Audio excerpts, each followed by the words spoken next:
नमस्कार, मैं हूं रविंद्र जैन और आप देखना शुरू कर चुके हैं सबकी खबर।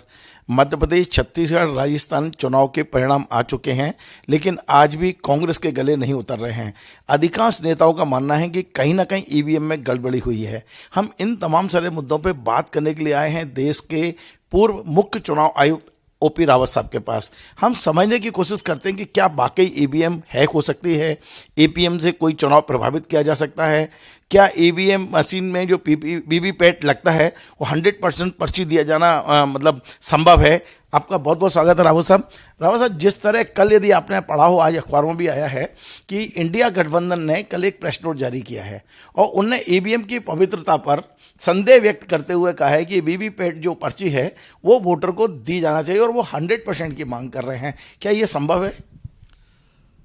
ये देखिए, संभव तो है, लेकिन उससे कोई फायदा ही नहीं होगा, क्योंकि काउंट नहीं कर सकते आप, इलेक्ट्रॉनिक काउंट को मिला नहीं सकते। अभी भी जो प्रावधान है वो ये है कि जब भी वोटर अपना बटन दबाता है तो 7 सेकंड के लिए वीवीपैट में स्लिप दिखती है विंडो में, वो देख ले कि उसने जो बटन दबाया है उसी को वोट गया है कि नहीं, और संतुष्ट हो जाए। अगर उसको जरा सा भी ये शक लगता है कि जिस बटन को हमने दबाया ये वोट किसी दूसरे को जा रहा है, दूसरा चुनाव चिन्ह आ गया या दूसरा कोई आ गया, तो तुरंत वो रिटर्निंग ऑफिसर को शिकायत कर सकता है।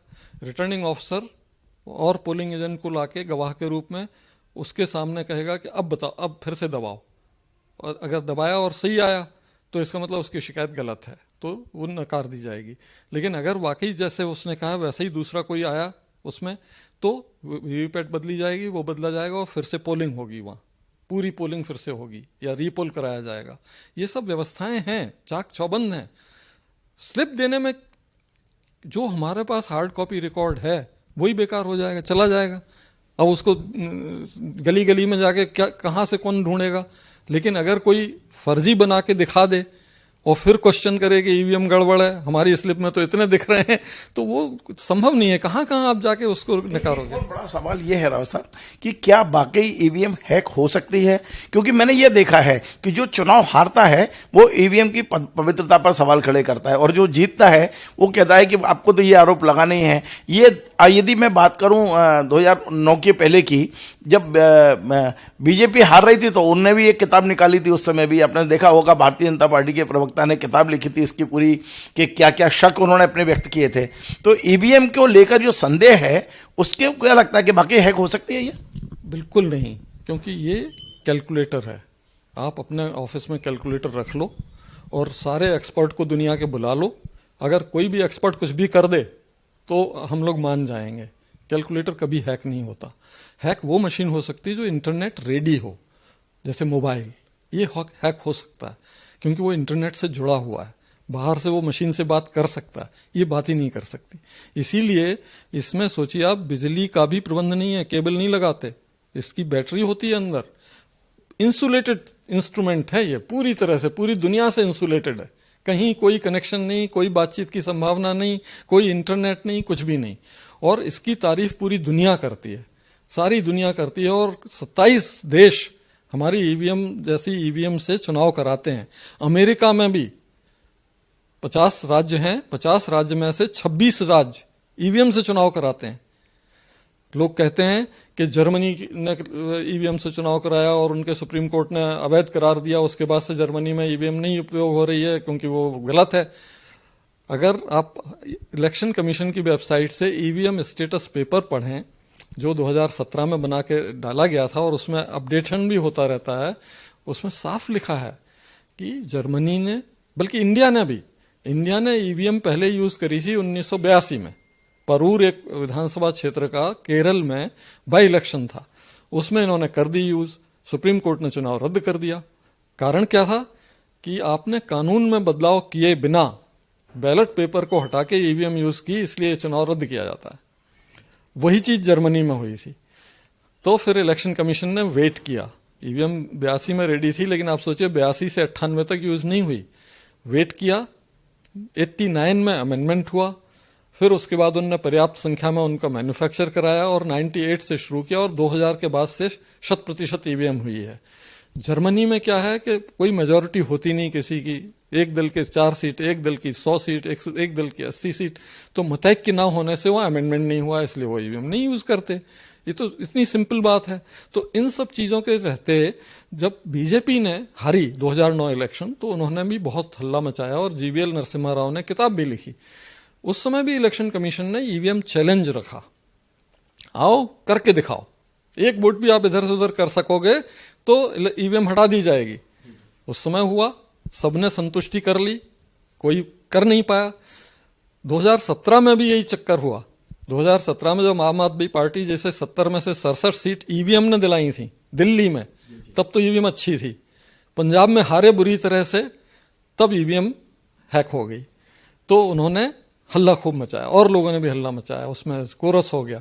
तो 17 में भी, जून 2017 में इलेक्शन कमीशन ने ईवीएम चैलेंज रखा, आ जाओ, जिस पोलिंग स्टेशन की ईवीएम आप चाहते हो, पंजाब से, यूपी से, उत्तराखंड से, जहां चुनाव हुए थे, आप कहोगे आपको ले चलेंगे सिक्योरिटी में, आप उठाओ ईवीएम, रखो गाड़ी में, ले आओ और इलेक्शन कमीशन के हॉल में सबके सामने रख दो, अपने सारे एक्सपर्ट्स को बिठा दो, हम लोग भी देखेंगे, दिखाओ हैक करके। एक भी वोट इधर का उधर कर सके आपके एक्सपर्ट तो ईवीएम हट जाएगी। आप सोचिए, दूसरे चैलेंज में तो कोई पार्टी आई ही नहीं, 3 दिन तक खुले रखे रहे, बैठे रहे हम लोग, कोई नहीं आई।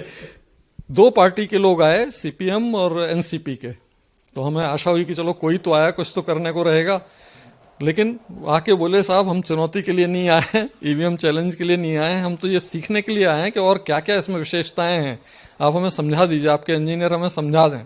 उन्हें 2 घंटे में समझाया हमारे इंजीनियर से, फिर वो चले गए। तो चुनौती किसी ने नहीं मानी। ऐसे कितने देश हैं जहां ईवीएम से चुनाव कराए, बाद में हटा के बैलेट पेपर पर ले गए हैं? क्योंकि ऐसी भी खबरें मैं लगातार पढ़ता रहता हूं कि कई लोगों ने ईवीएम हटा दिए हैं क्योंकि ये संदिग्ध हैं। देखिए, जर्मनी और स्विट्जरलैंड 2 तो यूरोप में थे जिनका वही कानून नहीं बदलने से हटाना पड़ा। इसमें ईवीएम की कोई गलती नहीं थी, केवल कानून नहीं बदला था। कोई गलती नहीं थी। 1-2 जगह क्या था, उनने इंटरनेट रेडी ईवीएम लगाई थी, तो इंटरनेट रेडी तो कोई भी मशीन है वो हैक हो सकती है, क्योंकि वो बात कर रही है दूसरी मशीनों से, तो वो तो हैक हो सकती है, तो उनकी उस वजह से हटी।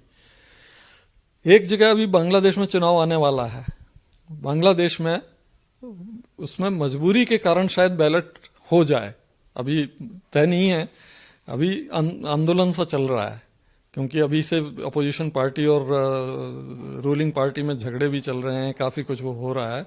वहाँ क्या हुआ है, ईवीएम को रिपेयर करने और उसके लिए धनराशि की कमी हो गई, धनराशि नहीं दी सरकार ने, तो वहाँ पता नहीं क्या होगा इस बात का हल। रीजन दूसरे हैं, ईवीएम खराब नहीं है, ईवीएम जो कैलकुलेटर की तरह है उसको हैक करना किसी के बश की बात नहीं है। और इसके लिए जब मैं चीफ इलेक्शन कमिश्नर था तो मैंने सारे देशों के राजदूतों को बुलाया कि भैया यहाँ जबरदस्ती का हल्ला है और आप लोग सोचते हो कि देखो सब अपोजिशन चिल्ला रहा है, आप लोग कुछ नहीं कर रहे हो, आप लोग आके देख लो। तो बढ़िया एक होटल में सारे राजदूतों के सामने मैंने खुद प्रेजेंटेशन किया, 4 बूथ बनाए थे कि भैया उनमें जाके अपने एक्सपर्ट के साथ कुछ भी करके दिखा दो। बड़े बड़े देशों के बड़े बड़े एक्सपर्ट आए थे, राजदूत भी आए थे, हमारा प्रेजेंटेशन सुना और फिर उनने वोट किया और काउंट भी किया। सब कुछ कोशिश कर ली उनने, कुछ नहीं कर पाए, सब संतुष्ट होके गए, रहे क्या मजाक कर रहे हैं ये लोग। तो हम लोगों ने पूरी कोशिश की। इसी तरह से हमने क्या किया कि गांव-गांव में हमने ये कराया।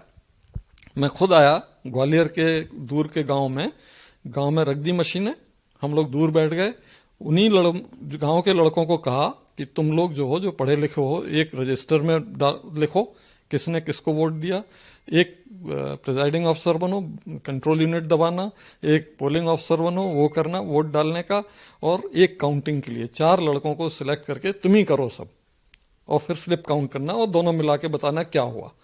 तो करीब 100-150 वोट हर गांव में ऐसे डलवाए और उन लड़कों ने अनाउंस किया कि साहब ये बिल्कुल 100% सही है, और गांव वालों ने ईवीएम की जय हो, ईवीएम की जय हो।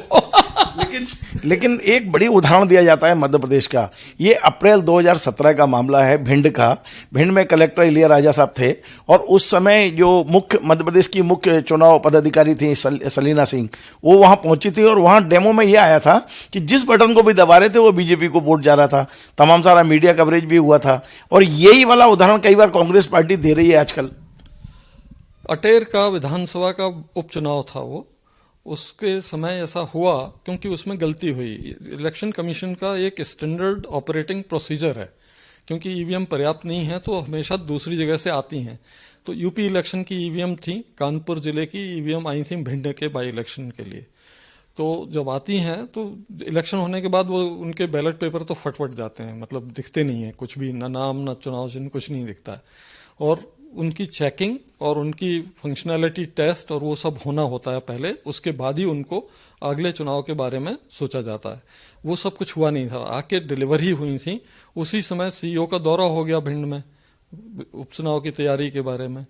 प्रेस कॉन्फ्रेंस में पत्रकारों ने जिद की और उन्होंने उनकी जिद मान के कहा कि लाओ भाई ईवीएम डिमॉन्स्ट्रेट करना है। कलेक्टर ने बेचारे ने कहा कि नहीं मैडम, अभी इनका कुछ हुआ नहीं, ना उनका चेकिंग हुआ ना कुछ हुआ है, तो अभी नहीं कर सकते। लेकिन उन्होंने कहा नहीं करना है, दिखाओ, कम से कम देखने को, डिमॉन्स्ट्रेट करने को तो दिखा दो।